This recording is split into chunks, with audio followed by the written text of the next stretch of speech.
नमस्कार दोस्तों, आप सभी का स्वागत है short hand house YouTube channel पर।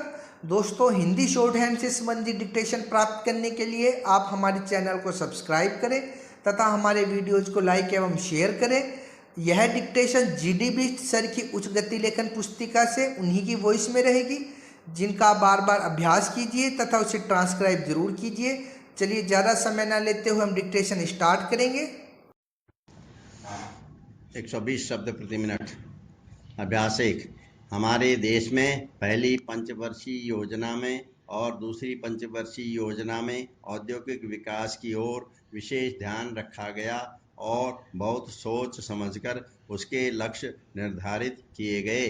देश के लिए यह दुर्भाग्य की बात है कि जिस वक्त तक हमारी पंचवर्षीय योजनाएं सफलता प्राप्त कर रही थीं, उस वक्त तक देश में अनेक प्रकार के अराष्ट्रीय तत्व भी पनप गए थे।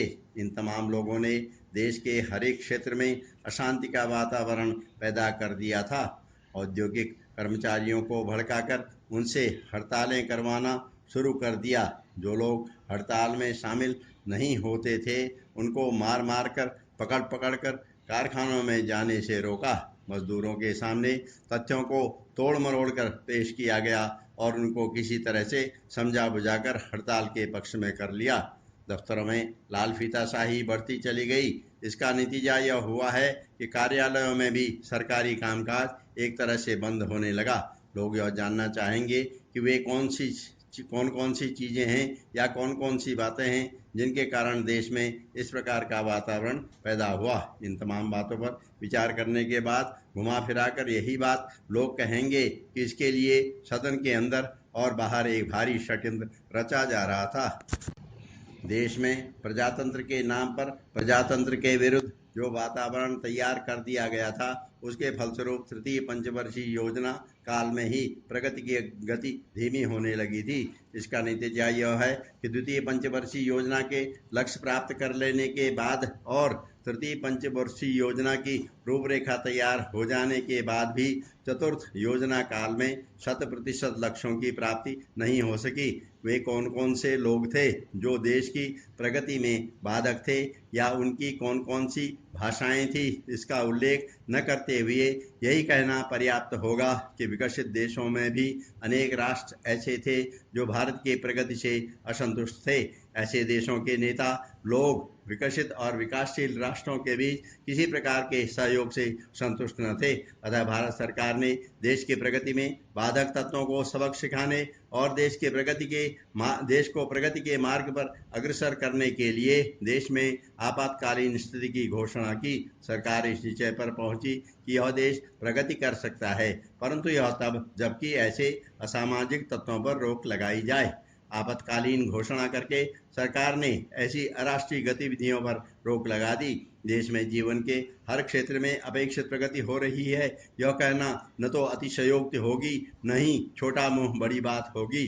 जो लोग अप्रत्याशित महंगाई और तोड़फोड़ की कार्रवाइयों से घुल मिल कर नष्ट हो रहे थे, इस नए वातावरण ने उनके दिलों को हिला कर रख दिया और वे चैन की सांस लेने लगे हैं और आशावान हैं।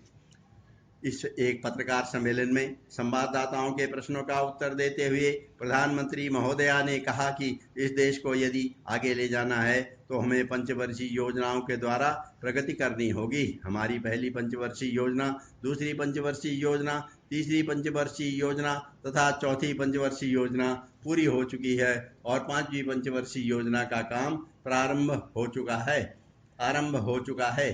प्रथम पंचवर्षीय योजना एवं द्वितीय पंचवर्षीय योजनाओं के लक्ष्य प्राप्त कर लेने से हमारे देश में उद्योगों का जाल बिछाया जा सका।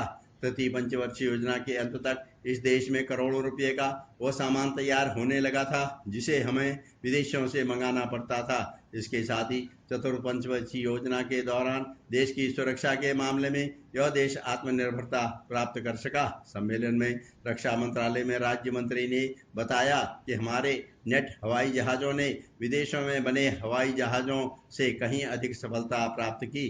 उन्होंने यह भी बताया कि वित्त मंत्रालय ने देश की सुरक्षा के लिए धन की कमी को प्रगति के मार्ग में आड़े नहीं आने दिया, जिसके फलस्वरूप हमारे रक्षा सामग्री के उत्पादन करने वाले कारखानों में अधिक उत्पादन हो सका।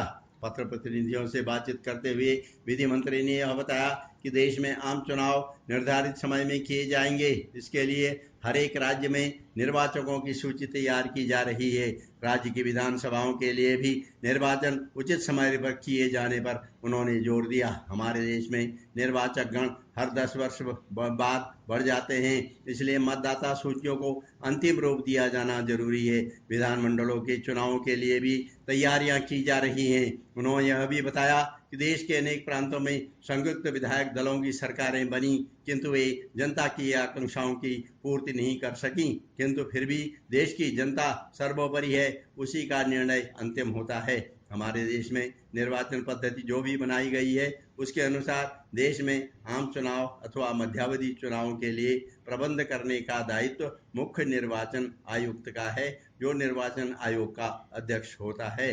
निर्वाचन आयोग में और भी सदस्य होते हैं जो कि देश के चुनावों के लिए जिम्मेदार होते हैं। कुछ विधायिका सभाओं के लिए अप्रत्यक्ष निर्वाचन पद्धति अपनाई गई है, जिनके लिए समय समय पर चुनाव होते हैं। शिक्षा उप मंत्री महोदय ने कहा कि हमने अपने देश में प्राइमरी शिक्षा को अनिवार्य रूप से लागू कर दिया है।